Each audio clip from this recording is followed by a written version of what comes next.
I don't know if that light actually makes any difference, but I thought it turned on.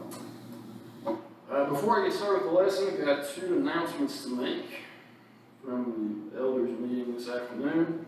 First announcement is this, that after getting in at least all of the slips that we've handed out on the service times, that the time of Wednesday night services will be changed to 6:30 p.m. as of November 1st, or whatever the first church meeting is on Wednesday following that day. So that means that on Sunday night it will be at 6:30 p.m. and on Wednesday night it will be at 6:30 p.m. or however I just said that, 6:30 p.m. and they'll be the same time for each late evening service. Again, that'll start in November, not quite yet, but we'll start that in November to try to avoid the gospel meeting and 100-year anniversary that we're going to have. Second thing is more immediate, which is a work day, which will be Saturday the 16th, also known as this coming Saturday, and that will start at 9 a.m. and probably won't last too long. There's some things that need to happen, so that's for men and women of the congregation to get some more things ready in preparation for our gospel meeting and anniversary. And I think that's all of those announcements. I will conveniently not be there that Saturday, so that's kind of nice. But it also will not affect your watching of the UK-Georgia game, which will begin at 3:30 in the afternoon. So you don't have any reason not to be there. All right. So tonight, I did not. So some of the classrooms have been cleaned quite recently, and some of them don't really need it, but some of the other classrooms will need to be cleaned downstairs as far as getting things organized and then getting things out when they don't need to be. So that's going to be part of it. And then also working some in the building next door as well. So there'll be different things going on that day, but that's this coming Saturday, 9 o'clock. Okay, so tonight. This is a kind of a strange topic, I suppose, and it's also kind of in a series of hard topics. I don't know if it's particularly difficult, but there are some people that believe different things about it. But we're going to take a look tonight at the 2 concepts that are kind of tied together in Scripture of sorcery and talking to the dead. And while you might say, well, why are we talking about that? Well, there are more verses on this subject than there are a lot of other subjects that we talk more about. In fact, I don't know exactly, but there's more than a dozen verses that refer specifically to sorcery and using mediums and talking to the dead in different ways. So we're going to address that tonight, and it's also October, so it's always a good time to address something that's a little bit spookier, and that's what we're going to do. So, the other thing I'll say is this, that as any good millennial should, I plan on watching Harry Potter this October. Now, that being said, do I need to repent for that? Because that's going to be part of what we talk about in this lesson as well. If we're talking about sorcery, well, then we might want to address that. So we'll do that later on in the lesson. But to start out with, we're going to do kind of a survey of what the Old Testament says in regard to sorcery and talking to the dead, which are connected but 2 different concepts. So let's begin in saying this, that it was a common practice when the Jews were around in the time of the Old Testament. When the Mosaic Law was put into force, it was a common practice in the ancient world for people to use sorcery, magic of various kinds, and to use astrologers and all kinds of different things, and also to try to talk to the dead. And in fact, this is one of the things listed among the abominations of the nations which surround you, that God said, don't do those things. So it was present even at the time. We see specific examples of this. In Exodus chapter 8, verse 18, we see this happening in Egypt. We know that from the whole 10 plagues incident. We see Pharaoh's magicians try to do things to replicate what the God of heaven can do through Moses. We also see this happen in Babylon, which is quite a bit later from the time of Egypt, but apparently it was still prevalent, really from the beginning of the Old Testament to the end, or at least beginning and end of Jews. So Daniel chapter 2, verse 27, among other places in Daniel, we see the Babylonians using magicians and astrologers, especially to try to interpret the dreams of Nebuchadnezzar. So this was a common practice at the time. It's not as common of a practice today, at least in most westernized cultures, but it was a problem then. But what does God say about it? Well, in Leviticus chapter 19, so if you opened up to Leviticus 20, go back a chapter. And in verse 31, it says, "Give no regard to mediums and familiar spirits. Do not seek after them. Do not be defiled by them. I am the Lord your God." So we learn, one, that use of mediums or familiar spirits, that causes someone to be defiled. Or it's the same word that's used everywhere else in the Old Testament to say unclean. You will be made unclean by doing this. So, why is that the case, or by what authority is this statement made? Oh, well, it says at the end, "I am the Lord your God." Do you need any more authority than that? Nope. So it is from God's mouth that you give no regard to. You don't pay attention to. You certainly don't consult or use mediums or familiar spirits. And we'll define those a little bit more in just a second after we look at Leviticus chapter 20, verse 6, which is one of the verses that was read for us. It says, "And the person who turns to mediums and familiar spirits to prostitute himself with them, I will set my face against that person and cut him off from his people." So, very strong language yet again about the same topic here, just one chapter later. If you turn to mediums, if you attempt to use mediums and familiar spirits, then I'll cut you off from this people. It also says to prostitute himself with them. Now that is certainly figurative, to say that you have left your one true love of God and you've had an affair of sorts with this false practice of witchcraft and of mediums. But at the same time, it could also be literal. Because very often, and that's part of why this passage, as Dan pointed out, follows the teachings against Molech, very often pagan worship included sorcery. So those two things are not completely separate. And when those two items meet together, we also see that in pagan worship of pagan gods, there's also very often prostitution that happened in that. So it very well may be literal in addition to figurative when it says not to prostitute yourself with them. But either way, I'll cut off this person from my people, and that'll make Israel better off for it. So what exactly are we talking about here? Because in both passages, we've used two terms. We've used mediums, this is from the New King James, and then familiar spirits. If you go back to the original language, Hebrew of course in this case, then what you're going to find is it means a knower. A medium is a knower. Now that's not very useful, but it does give the implication. Well, what do they know? Well, in theory, they know the part of the spirits.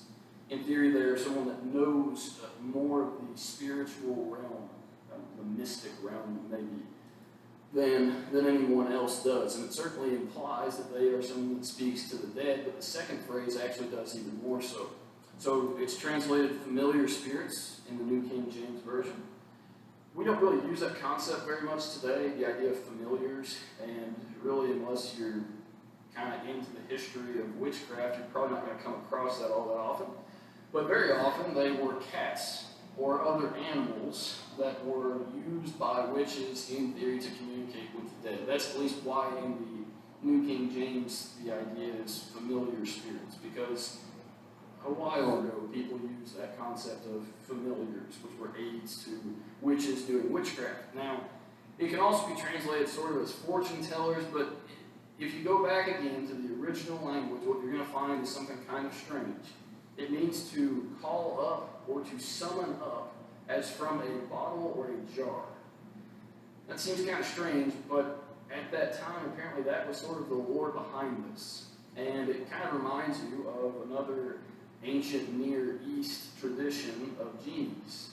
That same kind of concept that you would be able to summon up out of a certain container some kind of spirit. Now, if you're reading from the King James Version, you're going to find an even stranger word than what we've talked about, which is necromancer. Well, what does that mean? Well, it's a two-part word. Necro refers to something that is dead or dying or decaying. And then mancer, or mance, is an Old English word that means to perform magic, basically. And so you have someone that performs magic, but how do they do it? through the dead. So the idea is they are talking to the dead. By use of the dead, they are performing magic, whatever that magic may be. So, however you want to take it, mediums, familiar spirits, they're people that tell the future, sometimes, in theory. They're people that can prophesy about things that are currently happening, things that you shouldn't be aware of or they shouldn't be aware of. They're people that can contact the dead, potentially, not that that is actually the case, but any of these things, any of these fall under this category of sorcery and of mediums, of familiar spirits. So what else do we see in the Old Testament? Well, the very next, or later on in the chapter, but the same chapter, verse 27 of Leviticus 20, it says, "A man or a woman who is a medium or who has familiar spirits shall surely be put to death. They shall stone them with stones, and their blood shall be upon them." So there is a death penalty that is employable if someone is practicing sorcery, which we talked about just a few weeks ago in that lesson on the death penalty in the Old Testament. But kind of interestingly, it's not for the consultation with a medium that someone would be executed, but instead it's for practicing it yourself. So if you remember Saul, he consults with the witch of Endor, she's sometimes called, but this lady that's a medium, and he talks to the departed spirit of Samuel in theory. Well, he does not deserve the death penalty there, but the person performing that actually does deserve the death penalty, which Saul said, "Nah, you won't actually die even though you are in this category, practicing this." So that's also wrong that Saul does in that case. Sorcerers or sorceresses are also included under this in Exodus chapter 22, verse 18. So all the same kind of idea here. One more passage, well, two more actually, but one more passage to look at, 2 Chronicles chapter 33. So this is talking about one of the many, many different kings of Israel and Judah, but this is specifically Manasseh. And Manasseh was awful. He was a terrible king. He was a terrible person. And one of the things that made him terrible, not the only thing, it comes in verse 6. It says, "Also he caused his sons to pass through the fire in the valley of the son of Hinnom. And he practiced soothsaying, used witchcraft and sorcery, and consulted with mediums and spiritists. And he did much evil in the sight of the Lord to provoke him to anger." So he pretty well covers anything that we could talk about tonight. Whatever there is in the realm of witchcraft and sorcery and speaking to the dead, Manasseh did. Anything he could. And how does God feel about it? Well, it provoked him to anger. So the message is pretty clear and pretty uniform from the Old Testament. This is just not okay in God's eyes. And if you do this, you will be punished for it. One more passage from the Old Testament, though, that I think does a good job of summarizing why it matters, what difference it really makes. From Isaiah chapter 8, starting in verse 19. It says, And when they say to you, seek those who are mediums and wizards who whisper and mutter, should not a people seek their God? And should they seek the dead on behalf of the living? To the law and the testimony. If they do not speak according to this word, it is because there is no light in them. What does Isaiah say? He says, should you seek out, if you have a problem, if you have a need in your life, if you need an answer to something, what you should do, who should you turn to? Should you turn to the dead or to God? Should you turn to the dead or should you turn to the law that God wrote for you? The answer should be pretty obvious there. So if somebody doesn't speak according to this, whether or not they are a medium or whatever they are, it's because they have no light in them. They have no truth of God in them. So again, the question is, who do we trust? Do we trust in God or do we trust in the dead? It's kind of strange, just as kind of a side note here, it's strange that people would ever do this.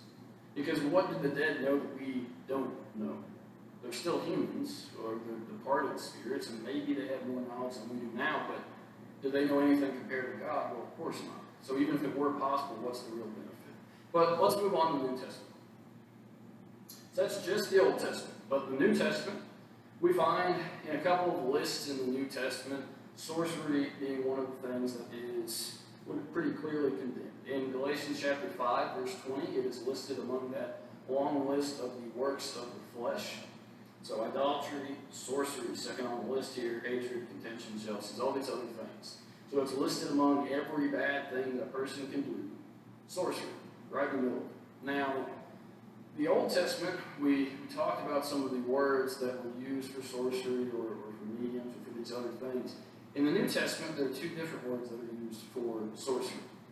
And the one word that's used here and also used in Revelation chapter 21 and verse 8, where a whole lot of things are condemned and said if you're doing these things, then your part will be in the lake which burns with fire. The word is pharmakeia, and it is the word from which we get pharmacy, which is kind of strange. But it's not that strange because the literal meaning is something like to use drugs. So why would that be associated with sorcery? Well, let me give you two ideas there. One, you can think of it in terms of making drugs. And that's kind of a specific field of sorcery, which we would refer to as potion making, or you could even probably throw alchemy into that. So that's part of it. And then the other side of it is, what did a lot of these people do in order to receive visions? They got themselves in a hallucinogenic state through the use of drugs so that they could see things that, of course, weren't really there. Or even the people that would come to them would also use these hallucinogenic drugs, and they would see things that aren't there. Of course, that doesn't have any bearing on reality, what one sees in that state, but that was kind of the idea behind it. So that's the first word that we see used, and it's used here in Galatians among other places. The other word that we see comes from Acts chapter 8. In Acts chapter 8, we run into a man by the name of Simon, and sometimes you will hear him referred to as Simon Magus. And the word magus comes from Greek as well, and it's the other word that's translated as sorcerer, so we probably know him better as Simon the sorcerer.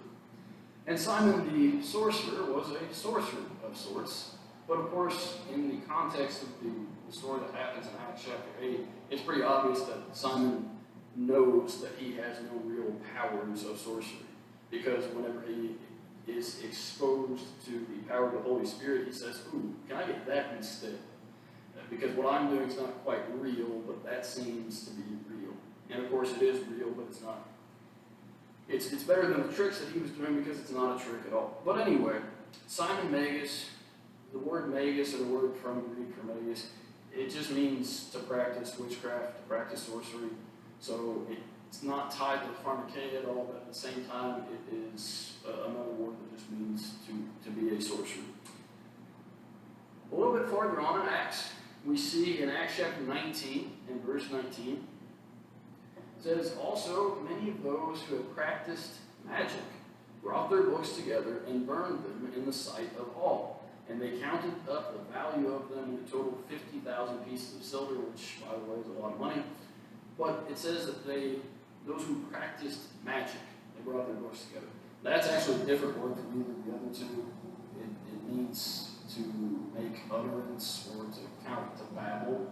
So even though it's translated to magic, and it implies that it was supposed to be magic, it's more about kind of whispering a spell than it is anything else. So is this burning of books something that is a precedent for us as modern day Christians? Well, it happens in the New Testament. It's an example of people as they convert. So in a sense, yeah, it probably is applicable to us. The question is, do we have books in which we are practicing magic through these books? Do we have books of, in all likelihood, spells and other ceremonies that would be done in order to conduct a seance or to contact some other spiritual planes for answers? Well, probably not. But if you do have any of those books, you should probably burn them, just as a safe play there. And I think that is the precedent in that sense. We just don't necessarily experience that today. That's not to say there aren't cultures where this still takes place and where this would be necessary to make a full conversion. One more verse from the New Testament, kind of like we did with the Old Testament, in James chapter 5, which that's definitely not supposed to be chapter 5, that's on me. James chapter 2, if you will. James chapter 2, verse 17.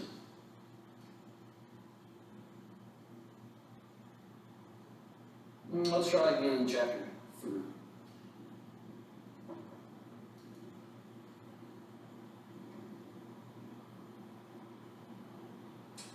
And then chapter 3 doesn't seem right either. Well, chapter 3 is right, don't get me wrong on that. The question is, was verse 17 right? And the answer is, let's start in verse 15. James chapter 3, verse 15. The wisdom, or this wisdom, does not descend from above, but is earthly, sensual, demonic. Verse 16, for where envy and self-seeking exist, confusion and every evil thing are there. But the wisdom that is from above is first pure, then peaceful, gentle, willing to yield, full of mercy and good fruits, without partiality and without hypocrisy. James, in the middle of this discussion on faith, and then a few different discussions take place here, but James is saying that there are two kinds of wisdom in this world. And there is, and this is kind of similar to what Isaiah said in Isaiah chapter 8, two kinds of wisdom. One wisdom comes from God, and that bears good fruit, and good things happen as a result of that wisdom. And the other wisdom, if it's not from God, where is it from? Well, James says it's earthly. It's sensual, which really just means of what we can experience from the senses. And he says it is demonic. Well, if there is any reality to sorcery, then where is its source? Not from God. And that's what we'll talk about more in just a second. But that's the last thing I want to say from the New Testament, that there is a place from which we can get some of these concepts of sorcery and mediums and talking to the dead, but it doesn't come from God. So what do we learn? How do we apply this? First question, is sorcery real? Well, that's a good question. You might say, well, shouldn't you say no? Wouldn't that be the safest thing to say? Probably. But is there any possibility that sorcery has ever been real? Yes, there is. Okay, so does sorcery exist today? Probably not. Almost definitely not. I'm willing to say that. But at the time of Christ, and a little bit after the time of Christ, in the time of miracles, could sorcery possibly have existed? Yes, it possibly could have. And if it did, what was the source of that sorcery? It was demons. Okay? If you go back to the Old Testament, I would say the same thing could be true. That if there was any truth to any sorcery that happened ever, it was by the power of Satan, not by the power of God. And that power is very limited. Of course, the question is, even if that were possible, and even if that did ever happen, who does that mean that you're trusting in for your answers for life? It means you're trusting in Satan himself. So, is sorcery real today? No.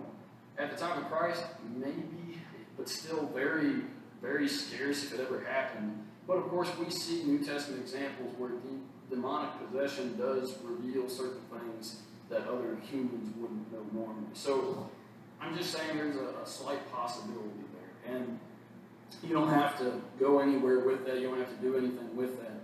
But still, all that means is that people are deciding, and we'll trust in what a demon has to tell us. Well, it's probably not going to work out too well. If you follow what a demon says, where do you think that's going to lead to? So, if it does exist, it was never useful. And if it does exist, it was only harmful to the people that tried to use it. Now, does sorcery happen today?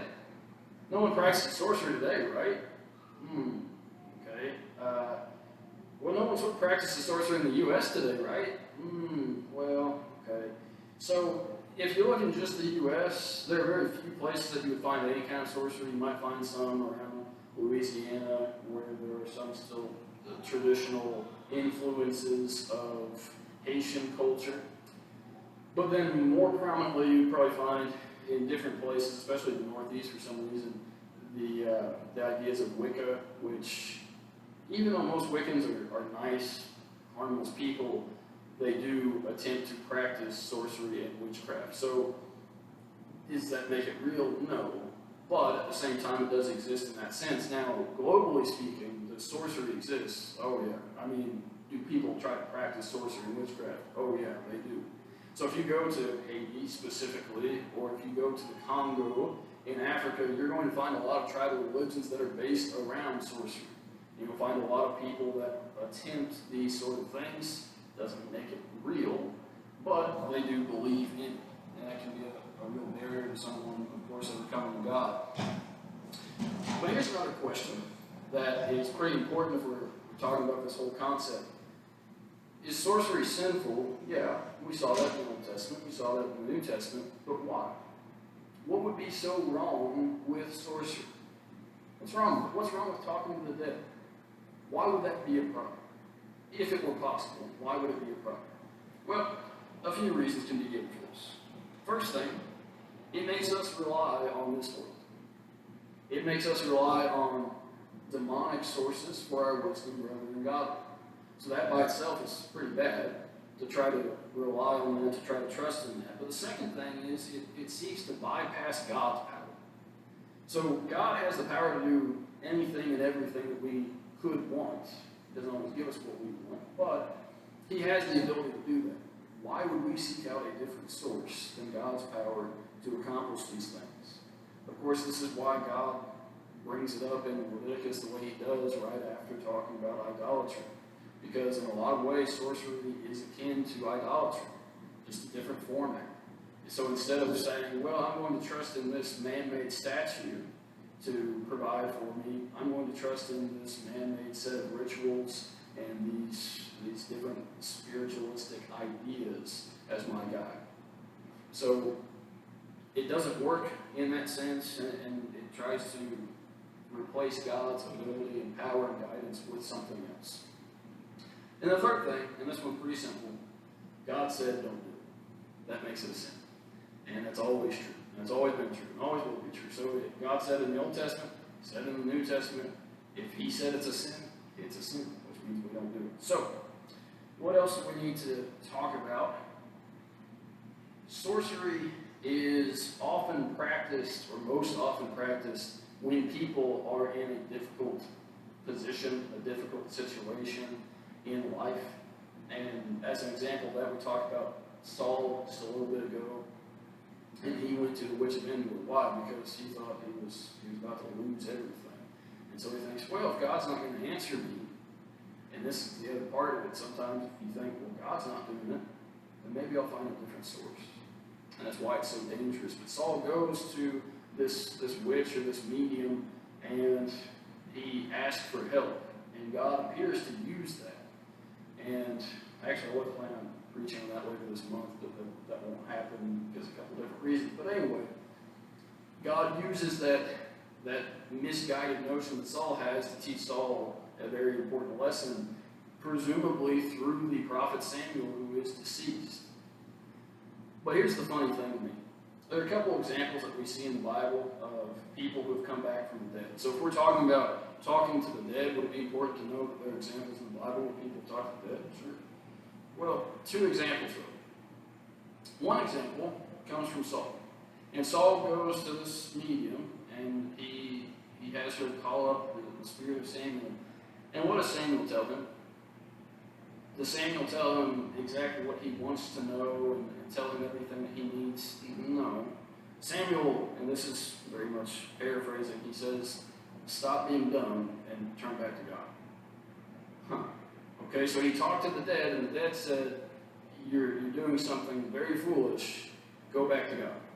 Well, in the New Testament, this is a little bit of a different example, but if you remember the rich man and Lazarus, the rich man asked Abraham if he could go back and talk to his brothers, if the rich man could. And Abraham says, no, you can't do that. But if he could have, if they could have held a seance, if his brothers could have held a seance and they could have talked to their brother, what would he have said? You're doing something dumb. Turn to God. So if we could talk to the dead, what would they say? We have a couple of examples. I'd say, stop what you're doing. It's a mistake. And turn to God. So where does that leave me in my watching Harry Potter this month? That's the real question, isn't it? Okay. Well, I don't want to belittle that question because there's a lot of people that have that question. There's a lot of people that have actually burned their copies of Harry Potter. And there's a lot of people that won't let their kids watch Harry Potter because it's about this whole concept, sorcery and witchcraft.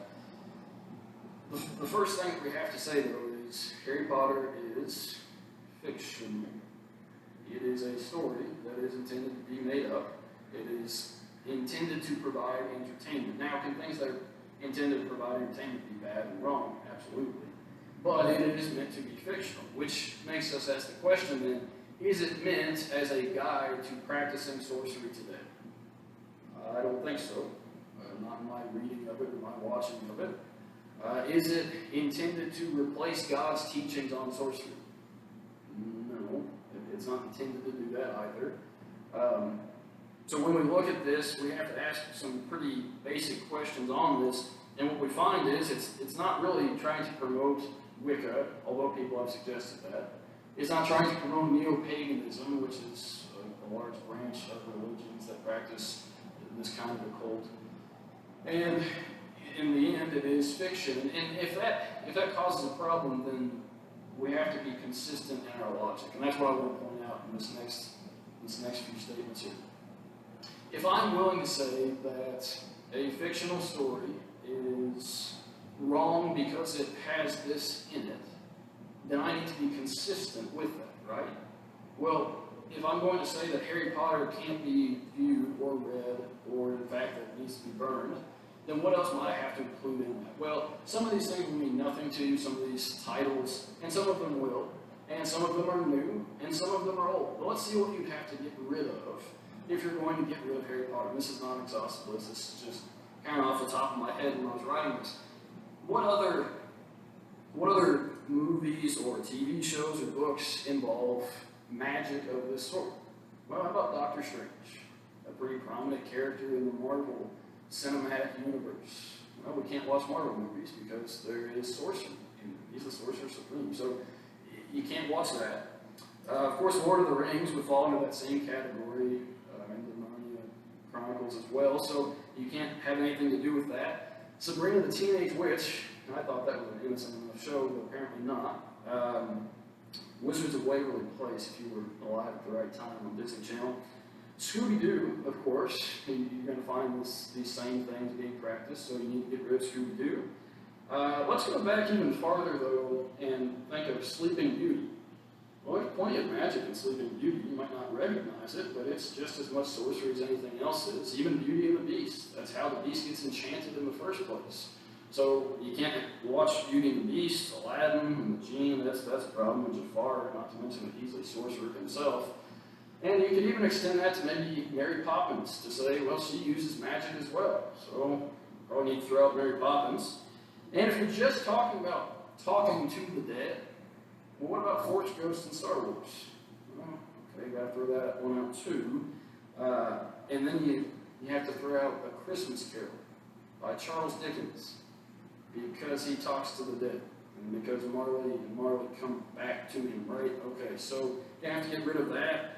And even Field of Dreams, if you're a baseball fan. Everything that contains any kind of mythology where someone comes back from the dead, even if it's fictional, are we willing to throw all that out? Well, I don't think it has to be that way. But if we're going to say that one group of books or films is a problem, then we would have to be consistent with that. And that's just a long point to say one thing, which is don't confuse fiction with false teaching.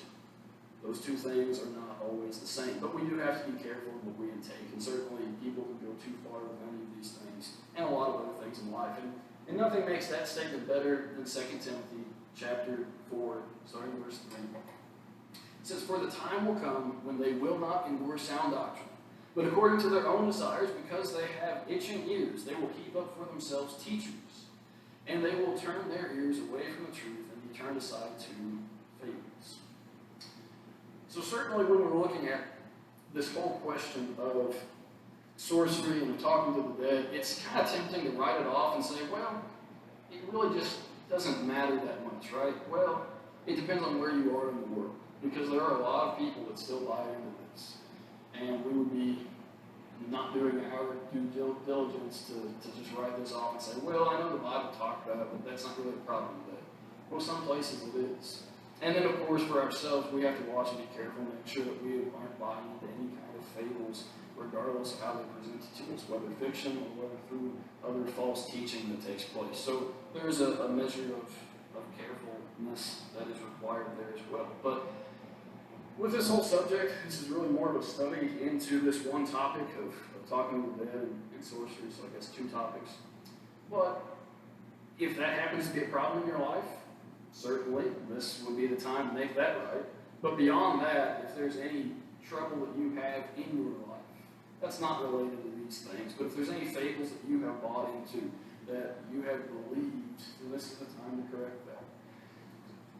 Tonight, I'll go ahead and go to the last slide of the plan of salvation.